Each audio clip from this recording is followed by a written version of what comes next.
Welcome back to another volume of truly disturbing tales from Reddit. Today we're going to be narrating 3 new unsettling stories, taken directly from the platform. I encourage you all to sit back, grab a snack, and enjoy these terrifying personal accounts. Now, without any further delay, let's jump right in.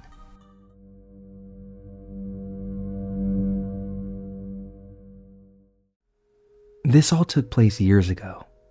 I was just about 16 if I remember correctly, because I had just gotten my first actual job, not just babysitting or working at a family friend's business. I was bored, no friends in my city, and I wanted to fill time and loneliness. And what better way to do that than to talk to people? I had heard about these websites to meet pen pals around the world, and I was interested. I didn't think much of it. I figured it was harmless. I could find people around the country to chat with, learn about some other cultures, that kind of stuff. I wouldn't give out personal information, no phone numbers, address, any of that. I didn't feel like I was stupid. I made a simple profile on one of these websites, stated what kind of friends I was interested in making, just the basic information really. After about a month, I received a message from a man. I don't remember it word for word, but it basically said, "Hi, I found your profile and I'm super interested in being friends." He then stated that he lived in the same state as me. Though I know it might sound rude to be snobby about someone in my state contacting me, I did politely state on my profile that I was trying to make some pen pals outside of the US. I responded cordially though, and I replied to a few of his messages for a while. I found out that he lived in the same city as me even. "I see you like anime. I love anime. I also see you've been to Japan. I've been to Japan a few times too. Do you ever go to anime conventions? Maybe we could go together to the next convention that comes to town." I felt a little uncomfortable at this point.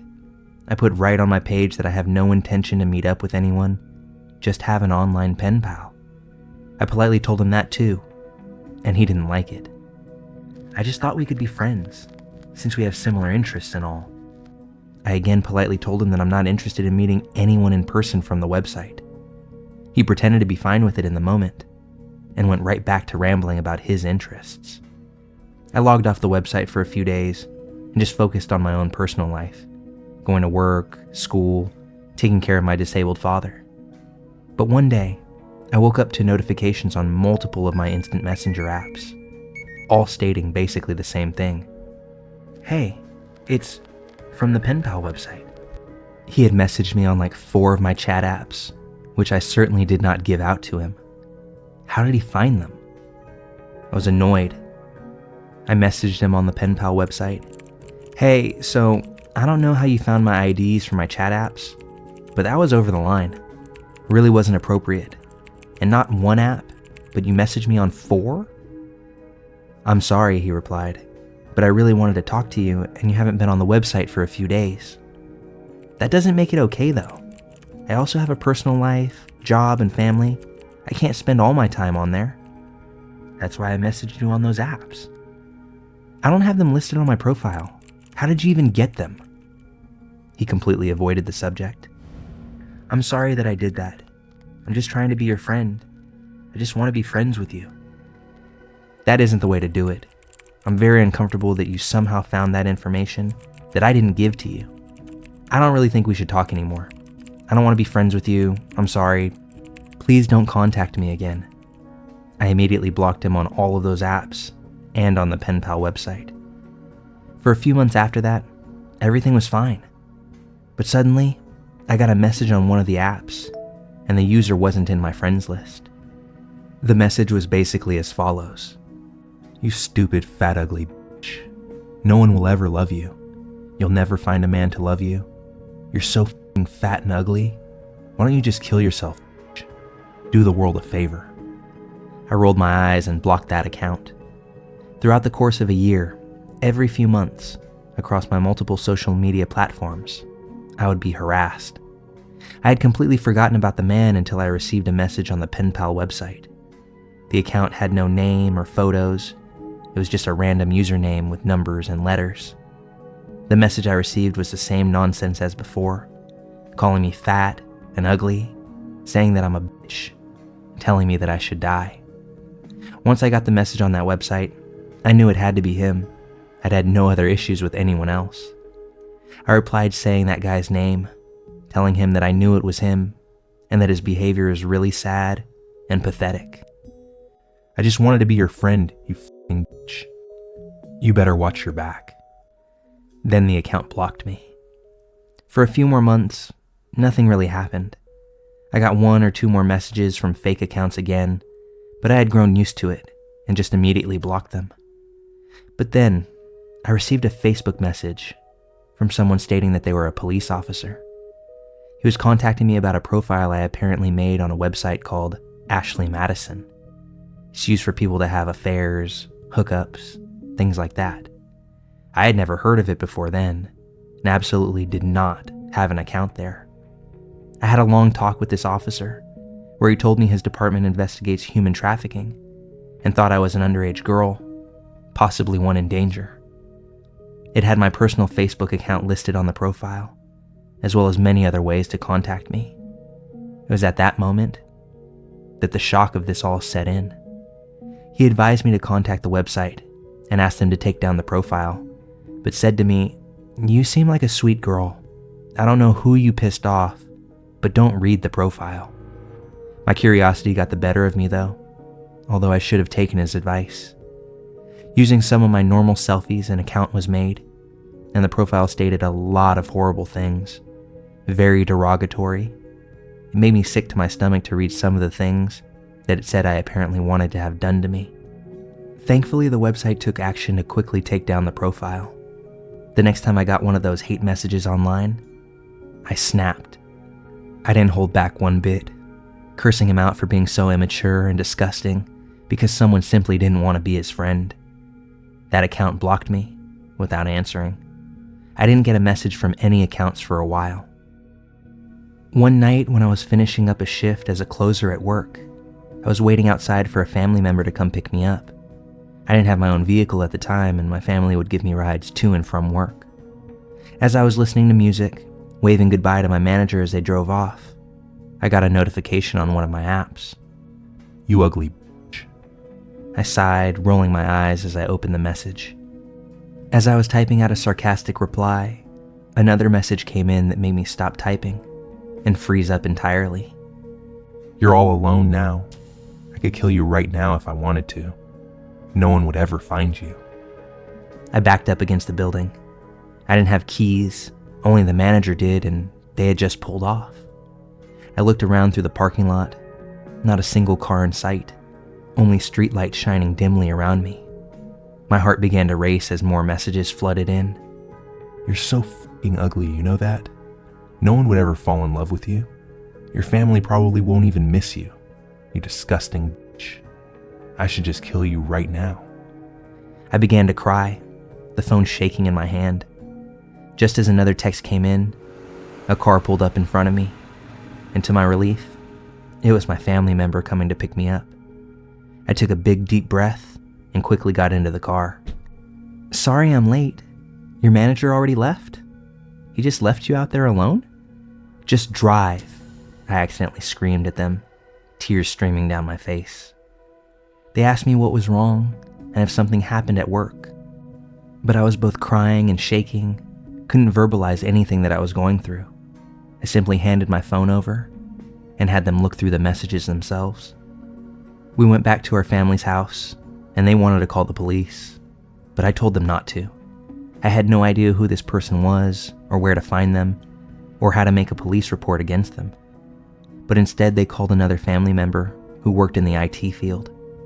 After they heard the whole story, everything that I'd endured for almost 2 years, they told me I should have made new accounts from the beginning of the harassment. I listened to them, and right then and there, I made all new accounts on every single social media platform. I worked at that job for another month, but my family had told my manager what had happened, so I was never put on closing shifts again. I was only ever given morning shifts, where I clocked out of work when the sun was still shining. But I still didn't feel safe. They knew where I worked, and my manager understood when I quit. All the harassment eventually stopped, and to this day, I still haven't received any more of those hateful messages. Now I'm married. I still live in the same city, but I don't live in that neighborhood anymore. I feel comfortable most times. I don't feel afraid that this person will find me and stalk me again. But even now, anytime I get a random message from someone who isn't in my friends list, my heart races for a split second.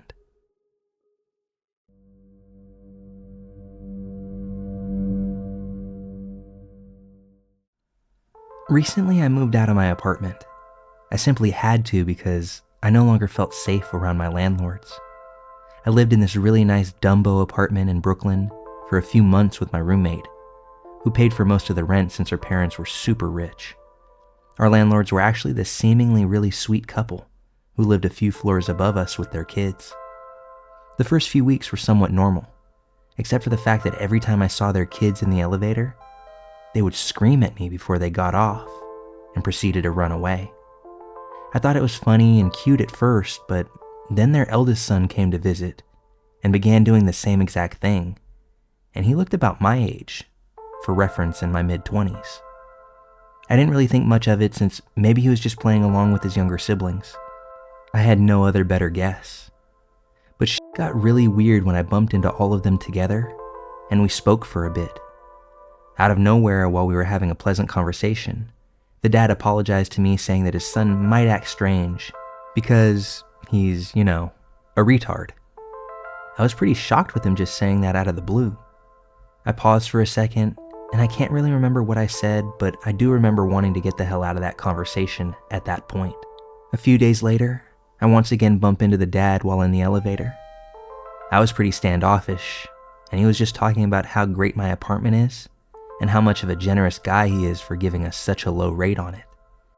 Then he asked if I could babysit his kids, as he, his wife, and his eldest son wanted to go out to dinner.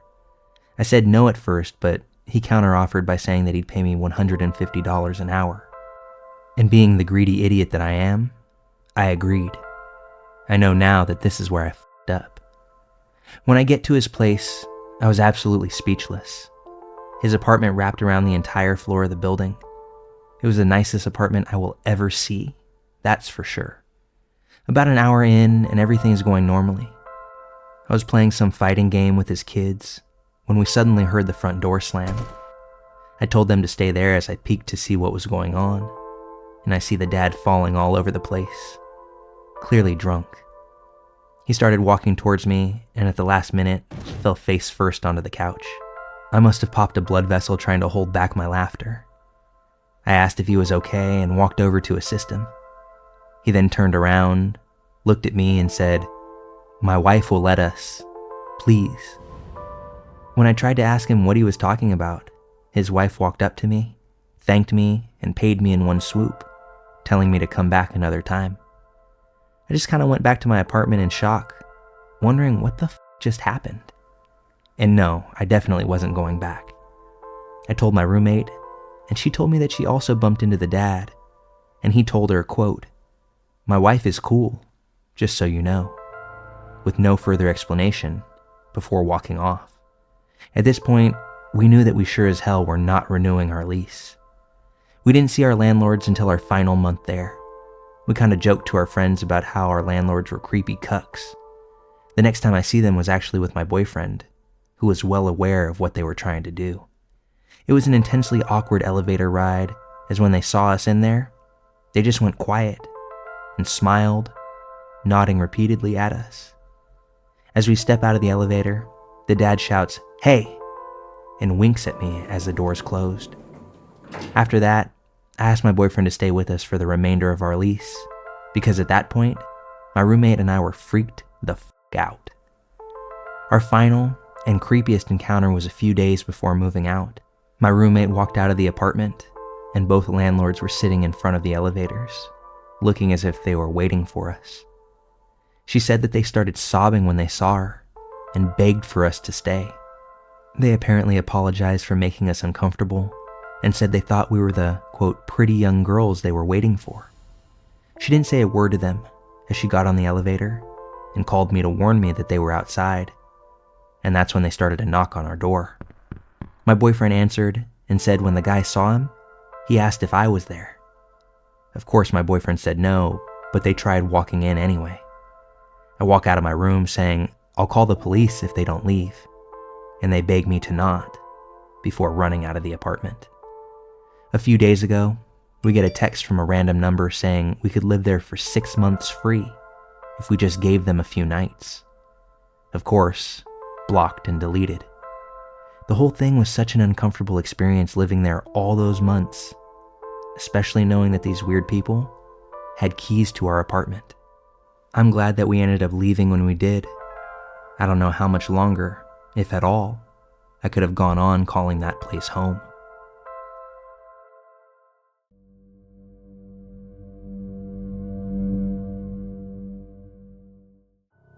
I worked the graveyard shift as a security guard for a recycling yard. Can't say the company here for obvious reasons. I've been on the site for about 3 weeks now, and it's been a pretty chill position ever since I got the job. Basically, every hour, I make rounds across the giant recycling yard, covered in various precious metals that are broken down and then sold. During my shift, I have to scan various checkpoints and ensure nobody besides me is in the yard or facility. One of my other tasks is to go through some grass or bushy areas and over a set of train tracks to take a photo of the warehouse far across the way. This is to ensure that it's safe and clear. I have to use a flashlight with 2,000 lumens so I can see my way through pretty much the entire yard. Well, about an hour ago, on my round, I went through the grass and over the train tracks. I took the photo of the warehouse that I'm supposed to before submitting it to the logs, when all of a sudden I get this intense feeling that I'm being watched. I can't explain it. My hairs on my neck begin to stand up, and I freeze. My flashlight is still on and pointing at the warehouse, when I slowly turn around and point my flashlight directly behind me.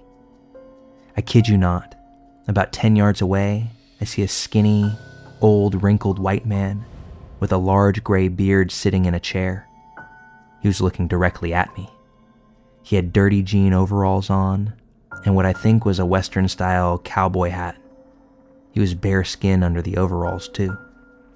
Now I'm 6'3", 220 pounds of man, but I screamed at a pitch that was absolutely embarrassing. Accidentally, I dropped my flashlight out of shock. Mind you, there are tiny, thin metal shards literally everywhere on the ground. I can't see a damn thing now as the flashlight is facing away from my sight, but I can pick up sound. I hear a quick-paced shuffling, clanging of metal from footsteps quickly running towards me. Once the metal crunching footsteps are within 5 feet, I hear them quickly veer to the left and whoosh past me. Within 3 to 4 seconds, the metal clanging is gone, followed by the faraway sound of rustling bushes and plants. I finally composed myself and grabbed the flashlight from the ground and pointed it towards the sound. That old man was gone, past the bushes to who knows where. I was shaking from all the adrenaline, plus the fear. I managed to catch my breath and called several emergency contacts. When they had arrived, the old man was long gone, leaving no sign of his presence. I believe that maybe he could have been there to just watch the active trains move by. I say this because the metal chair was facing the tracks. It's still sitting there even now. I took a photo of it, more as a memento if anything, an acknowledgement of the fear that even a simple household item can cause, given certain circumstances. I'm telling this story from the office, still terrified and now alone. I have to finish my shift tonight, in addition to doing another 11-hour graveyard tomorrow. I can't quit, as I need this money. I was just hoping to get this off my chest. Old man on the yard, the one who may or may not have an affinity for trains, I wish you all the best, but please don't come back on any of my shifts.